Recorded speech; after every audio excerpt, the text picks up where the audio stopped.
Good evening and welcome to Loveworld USA News. I'm Joel Richard. First, a quick look at the top stories this evening.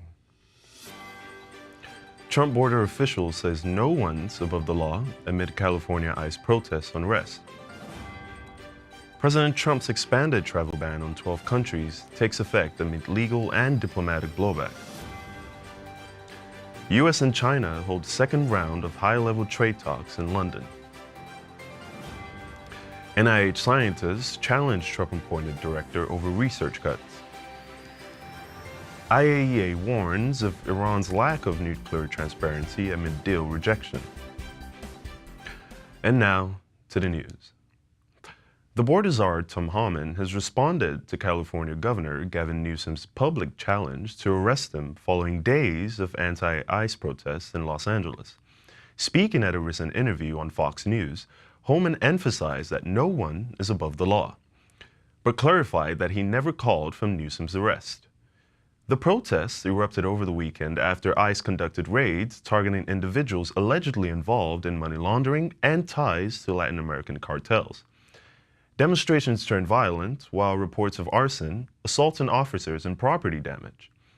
In response, President Trump deployed 2,000 National Guard troops to Los Angeles County to restore order. Governor Newsom criticized the federal actions, calling the raids chaotic and reckless. His comments were echoed by Los Angeles Mayor Karen Bass, who also voiced support for the city's sanctuary policies. Homan pushed back, citing the need to uphold federal law and stating that criminal interference with law enforcement should be prosecuted. The situation in Los Angeles continued to deteriorate on Monday, with rioters smashing windows at LAPD headquarters, setting vehicles ablaze, and confronting law enforcement with fireworks and projectiles. The LAPD declared an unlawful assembly late Sunday night as crowds refused to disperse, prompting the use of tear gas downtown. Now, let's take a look. He's a tough guy. Why doesn't he do that? He knows where to find me. The hell is this guy? Come after me, arrest me. Let's just get it over with. Tough guy. You know, I don't give a damn. But I care about my community, and I'm sorry to be so clear, but that kind of bloviating is exhausting. So, Tom, arrest me. What are you going to do? You going to shoot some kid? He's afraid of you and run? You going to shoot an elected official? If you shoot me, you better shoot straight. I don't know why you're in my city. You did. The governor was not contacted. Tom, what's your response? Well, first of all, it's just ridiculous. That reporter from SMBC, he's a joke. He's a dishonest reporter. What we discussed was, for those protesters that cross the line, I've said it many times, you can protest, you get your First Amendment rights. But when you cross that line, you put hands on an ICE officer, or you destroy property, or I say that you're impede law enforcement, or you're knowingly harboring, concealing illegal alien, that's a crime. And the Trump administration is not going to tolerate it. You cross that line, we're going to seek prosecution in the Department of Justice. Then the reporter asked me, well, could Governor Newsom or Mayor Bass be arrested? I said, well, no one's above the law. If they cross the line and commit a crime, absolutely they can. So there was no discussion about arresting Newsom. And so, you know, what he's done, he's failed that state. He waited 2 days of that city burning and people getting hurt, officers being assaulted, before he made any declaration of an unlawful assembly. He's late to the game. President Trump isn't late to the game. Men and women of ICE are not late to the game. And let's make this clear. I keep hearing this term ICE raids, ICE raids. What happened with how this riot started is that ICE was serving a series of criminal warrants at a business being investigated for money laundering, customs fraud, and serious violations on sending money to criminal cartels that in Colombia and Mexico that fund criminal cartel activities in the United States. It's a part of an overall conspiracy that ICE is investigating. So we're arresting bad people. We were enforcing laws and following up on a serious criminal investigation on cartel financing. So that's exactly what ICE did. And ICE took a lot of bad people off the street that day. We arrested a sexual predator, we arrested gang members, we arrested somebody that had an armed robbery conviction. So we made LA safer. The men and women at ICE, the men and women at the Border Patrol made LA safer that day. But you're not hearing any of this. All you hear is a rhetoric about ICE being racist, about ICE being Nazis and terrorists. And Governor Newsom feeds that. Just like Hakeem Jeffrey feeds it, that he's going to unmask ICE agents. And the members of Congress who keep feeding this rhetoric They're the ones that are causing this riot because they don't listen to the truth about what the men and women at ICE are doing. We're keeping our promise to American people to make these streets safe again. And that's exactly what we're going to do. And we're not going to stop doing it. Tom, who gave the stand down order from the LAPD when your federal agents were being surrounded? And you know the call. You were a local cop before you were a federal agent. When a cop says officer assist across the radio that they're surrounded, everyone in the surrounding area is supposed to respond. So who told the LA cops not to respond? Well, the LA police chief, he works for the mayor of Los Angeles. That's Karen Bass. And they were delayed. They were very delayed in responding to the call for assistance. Like I was here, and it had over. In other news, President Donald Trump's expanded travel ban took effect Monday at midnight Eastern Time, barring citizens from 12 countries from entering the United States. The order targets Afghanistan, Myanmar, Chad, Congo-Brazzaville, Equatorial Guinea, Eritrea, Haiti, Iran, Libya, Somalia, Sudan, and Yemen. Citizens from 7 additional nations, including Venezuela and Cuba, face partial restrictions. The White House defended the order as a common-sense measure to enhance national security.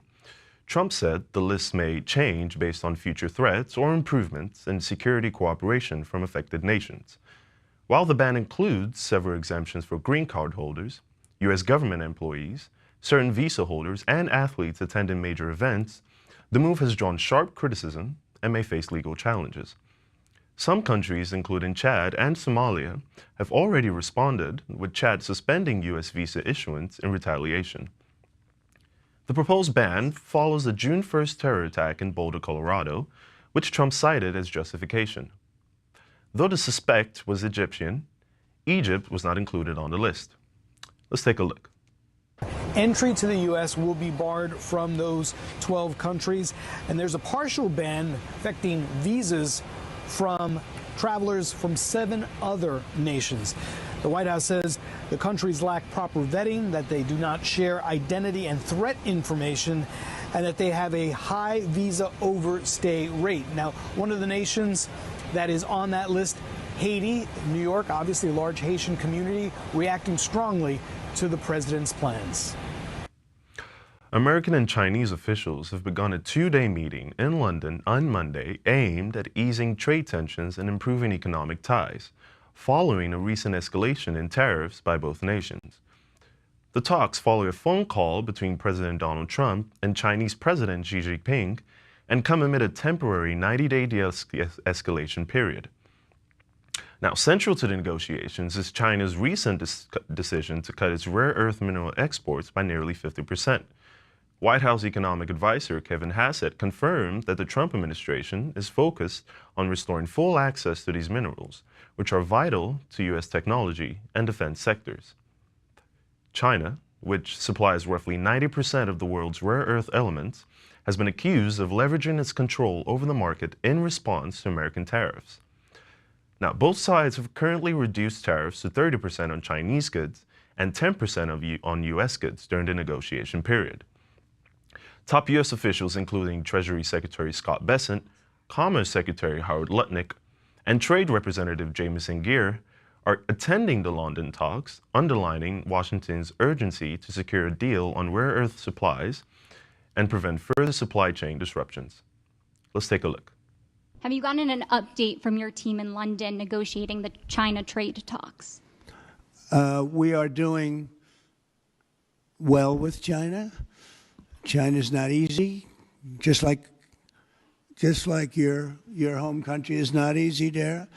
I think we're doing very well. They're over there now. I'm only getting good reports. It's a little early, but they'll be calling in soon. In fact, probably when I get back, I'll have my first call from them. We want to open up China.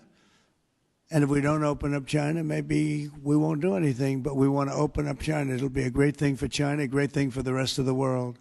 Are you willing to lift export controls when it comes to China? Did you give your negotiators any sort of limitation? We're going to see. Look, China has been ripping off the United States for many years. Nobody charged them 10 cents. No president had the courage to charge China for whatever reason. They didn't want to do it. I took in hundreds of billions of dollars. I put on tariffs on China when I got in first term, and we took in hundreds of billions of dollars, and then I did it again, but I did it for a lot of others. If you look at the stats, the deficit last month was cut in half.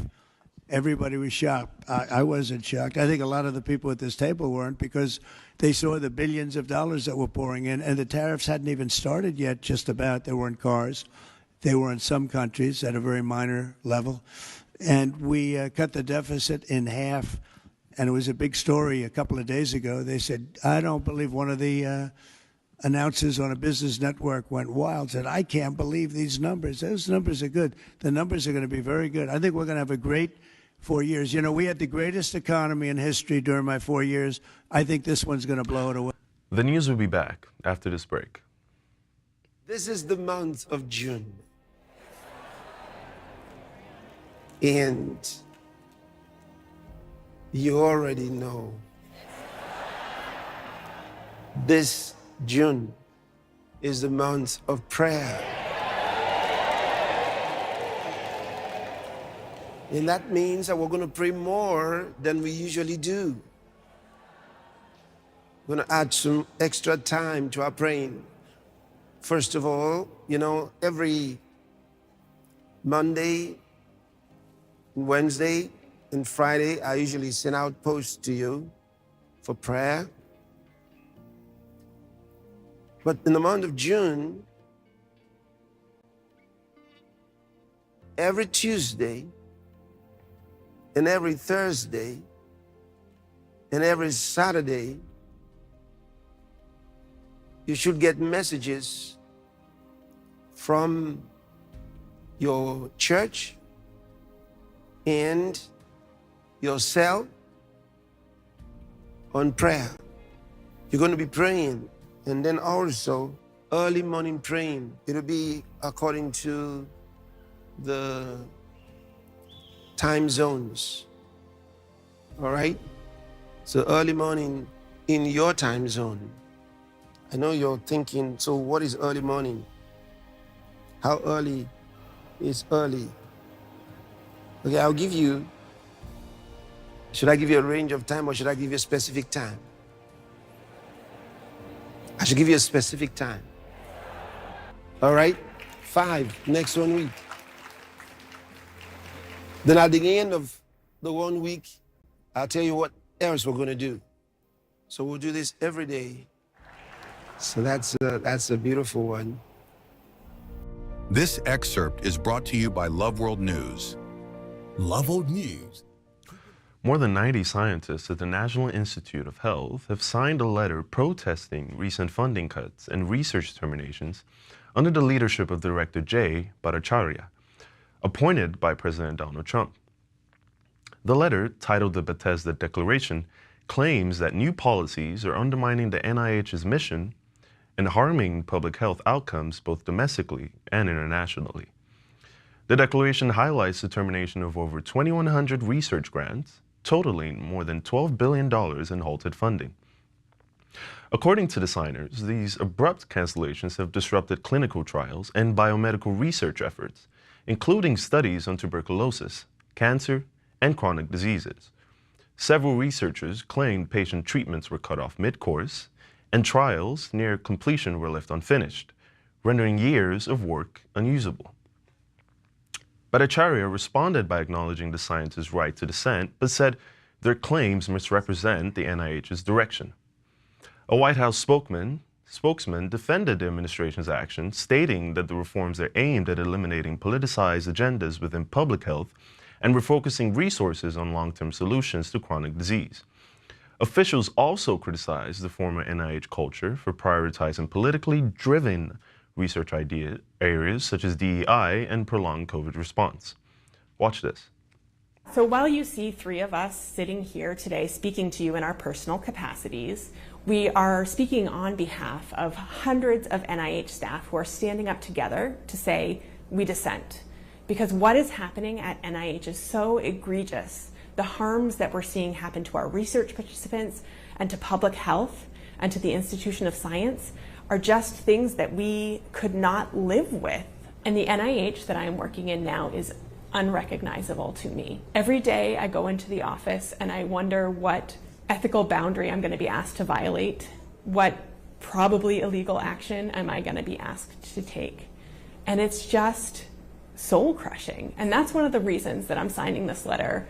One of my co-signers said this, but I'm going to quote them because I thought it was so powerful. You can get another job, but you cannot get another soul. Approximately $9.5 billion worth of grants have been terminated already. That is money that has been appropriated by Congress. Those grants need to be reinstated now. Biomedical research saves lives. So of course we want to make it better. But coming in without any notion of how it's done and breaking everything, there's a cost to that. And that cost isn't just us. That cost is the American people and global public health more generally. When you or a loved one has a condition that is life-threatening, you are always thinking about time. Because everybody's looking for a clinical trial, everybody's looking for a novel therapy when you're in that position when you might die, right? You're looking for that hope, and all of these cuts to NIH are taking hope away from people. And it's particularly frustrating when we're being sold this lie that this is being done in the name of efficiency. Because when we terminate these studies, when they're 50, 60, 70, 80% complete, we aren't saving the $1 or $2 million left at the tail end of the study. We are wasting the $3 or $4 million that have already been invested. Of course, Director Bhattacharya talks about having this open dialogue, but he's refused to come to the table with us, right? Our union has reached out over and over and over again and received zero response. So that belies the whole idea of this working with... In other news, Office of Management and Budget Director Russ Vought on Sunday defended the Trump administration's proposed economic package, calling it a paramount fiscally responsible bill, despite criticism from fiscal watchdogs and some Republican lawmakers. Speaking on Fox News Sunday, Vought said the administration expects the bill to pass the Senate and reach President Donald Trump's desk in July. Now, concerns have been raised about the plan's long-term fiscal impact. The Congressional Budget Office estimated the package could add $2.4 trillion to the national debt over a decade. The Committee for a Responsible Federal Budget projected the cost could reach $5 trillion if temporary tax provisions are made permanent. Vought dismissed those estimates, arguing they rely on artificial baselines. Vought said the administration has made progress in discussions with senators and continues to work on adjustments to the bill. He emphasized that tax relief extensions should not be considered new costs, stating that failure to extend them would amount to a tax increase. The national debt currently stands at $36.2 trillion. Senators, including Ron Johnson and Rand Paul, have expressed opposition to the legislation. Vought maintained that when adjusted for economic growth and realistic assumptions, the package would reduce deficits by $1.4 trillion. Now, the Federal Aviation Administration announced it would continue limiting flights at Newark Liberty International Airport through the end of 2025, citing ongoing safety and staffing challenges.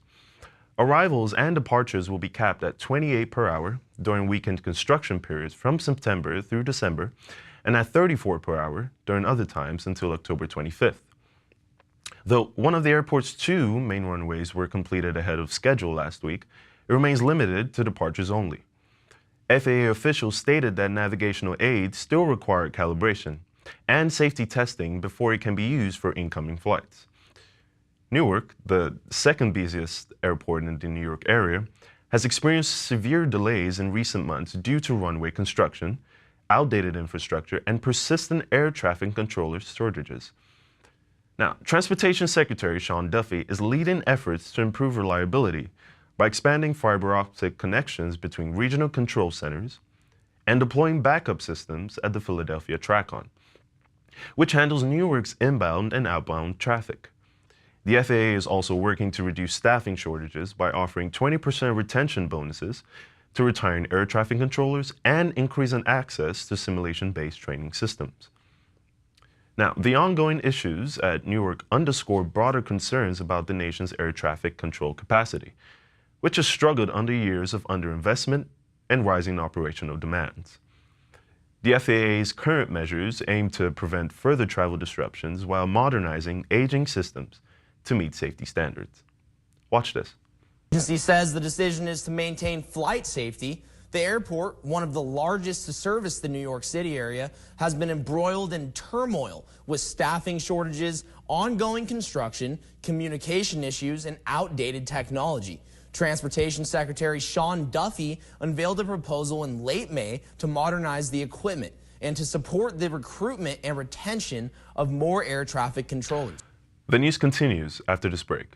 Stay with us. Money is the sign of shortage. Money is not the sign of blessing, it is the sign of shortage. Money is not the evidence of blessing, it is the evidence of shortage. It is the evidence of lack. I know nobody ever told you that. So you better listen to me now. I walk in absolute prosperity, so I can tell you, money is not the sign of prosperity. It's a sign of lack. It's a game that defines the classification of people. Once you are able to see beyond it and understand what God's plan is and who you are not controlled by money. Money becomes your slave. Somebody said, I wish I heard what Pastor just said in the month of May. Month of blessing, I would have applied it. You still have time. We carry all the blessings of the previous month into the new ones. That's what we do. Never let the thought of money control your attitude. Yes, sir. You know, there are people who become happy when they have money. And when they don't have it, you can tell. You just look at them, you can tell. You can tell they're broken down. Money's their master. They're worshiping the god of Mammon.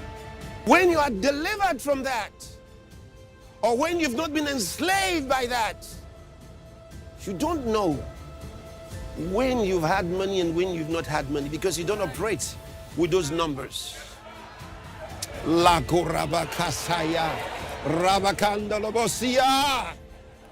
Are you still there? This excerpt is brought. The International Atomic Energy Agency, IAEA, on Monday warned that it cannot verify the peaceful nature of Iran's nuclear program due to Tehran's continued refusal to cooperate with inspections. Now, IAEA Director General Rafael Grossi said Iran has barred access to key nuclear sites and taken steps to sanitize locations previously linked to undeclared nuclear activity. Said Grossi cited the agency's 2020 discovery of man-made uranium particles at sites in Variman, Marivan, and Turkuzabad. Now, despite multiple high-level meetings, Iran has failed to provide credible explanations, he said. It has also sought to sanitize the locations, which has impeded agency verification activities, Grossi stated. Now, the warning follows an IAEA report last month indicating Iran increased the stockpile of enriched uranium to 60%, by nearly 35% in 3 months. As of May 17th, Iran possessed 408.6 kilograms, up from 274.8 kilograms in February, an amount that could be used for multiple nuclear warheads if further enriched. The developments come as Iran rejected a recent U.S. proposal aimed at reviving nuclear talks. On Monday, Iran Foreign Ministry spokesperson Ismail Bagay said the proposal was not the result of previous rounds of negotiations and is not acceptable to Tehran. Now, let's take a look. The Board of Governors meets at a delicate moment for the International Atomic Energy Agency.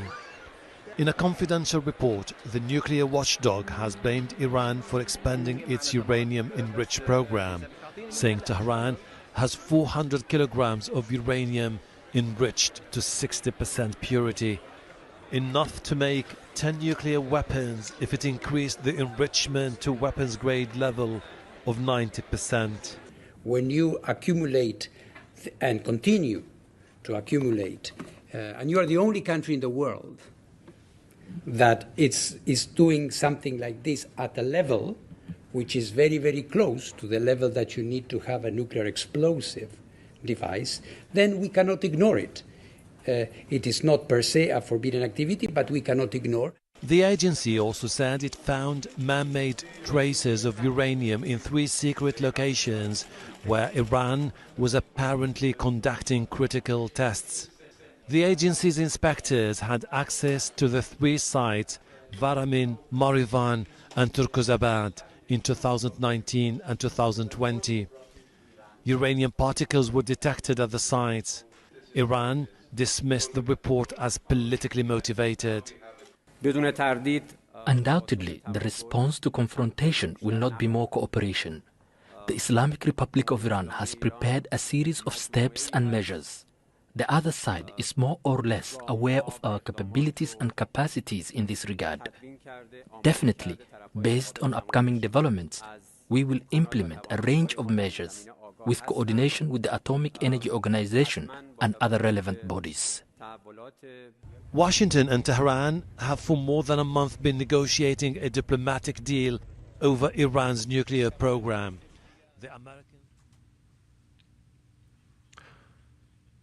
Ukraine's military reported Monday that Russia launched 479 drones in one of the largest single aerial assaults since the war began. Ukrainian air defenses claim to have intercepted 292 of the drones, while the rest were reported lost or spread across multiple regions. The overnight strike also included at least 20 missiles, according to Ukrainian sources, prompting air raid alerts nationwide and a brief defensive response from a neighbor in Poland. In response, the Russian Defense Ministry accused Ukraine of retaliatory drone attacks targeting the Kursk region, injuring 2 civilians. Russian officials said they intercepted 49 Ukrainian drones aimed at 7 separate locations. Neither side reported strikes on major military targets, and battlefield gains remain largely unchanged.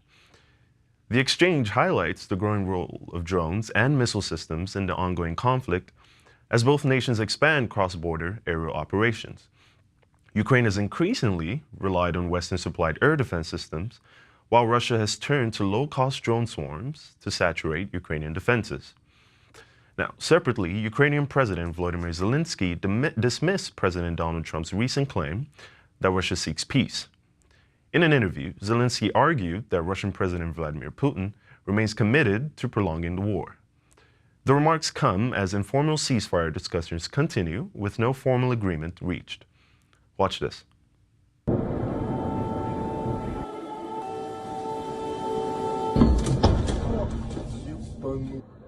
Ukraine wakes up to a nightmare, the sky filled with the ominous hum of drones and the deafening roar of missiles. This is the moment when missiles struck the city of Lutsk in western Ukraine.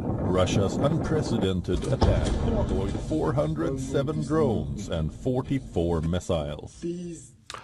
Now, just before we end the news, a quick look at tomorrow's weather forecast.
And to end the news today, a quick recap of the headlines.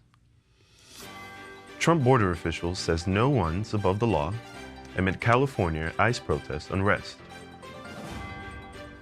President Trump's expanded travel ban on 12 countries takes effect amid legal and diplomatic blowback. US and China hold second round of high-level trade talks in London. NIH scientists challenge Trump-appointed director over research cuts. IAEA warns of Iran's lack of nuclear transparency amid deal rejection. And that's the news for today. Join us at the same time tomorrow for more news. Finally, I am Joel Richard. Good night, and God bless you.